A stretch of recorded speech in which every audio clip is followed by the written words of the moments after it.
Les gens disent: pourquoi venez-vous ici? Vous répandez la maladie. Natalia affirme être victime de harcèlement moral lié au coronavirus. Au tout début du confinement, elle et ses 3 enfants ont quitté leur tout petit appartement de Moscou pour leur résidence secondaire à 80 km de la capitale. Depuis, Natalia dit être insultée et menacée tous les jours. Une fois, je suis allée dans un magasin, un homme m'a balancé sur la route. Il m'a balancé comme ça et m'a dit: fous le camp d'ici, toi, tu es infecté. Le fait que je sois venu de Moscou signifie immédiatement être contaminé. C'est effrayant.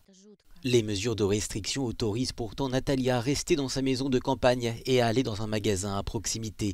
Mais les habitants y sont réfractaires et le cas de Natalia n'est pas une exception.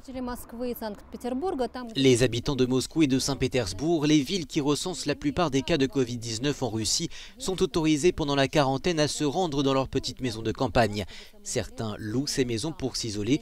Pour certains habitants, cela constitue un vrai danger. Ils sont inquiets au sujet des vacances de mai et de l'arrivée de ces personnes venant des foyers de la pandémie. Anastasia Mironova est l'une de ces personnes. Cette journaliste et blogueuse qui vit dans un village de la région de Saint-Pétersbourg exhorte les autorités à protéger ceux qui vivent dans les villages. Le travail des forces de l'ordre est de garantir l'isolement des propriétaires de ces maisons. Ils peuvent venir, mais ils viennent et se promènent. Ils vont faire des barbecues, du shopping. Les gens ne comprennent pas qu'il suffit d'une seule personne infectée, qui ne présente même aucun symptôme, pour infecter tout le village. Selon elle, les hôpitaux dans ces zones ne sont pas suffisamment équipés pour faire face à une vague de contamination. Ce serait alors une catastrophe. Les gens sont névrosés, très effrayés, ils sont insatisfaits et le facteur économique joue beaucoup ici.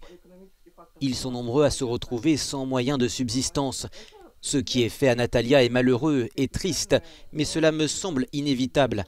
Si les autorités ne prennent pas les choses en main, de telles choses se produiront. Anastasia exhorte donc les autorités à localiser les propriétaires de ces datchas qui viennent des foyers de la pandémie, alors que le pays a franchi la barre des 1000 décès liés au coronavirus.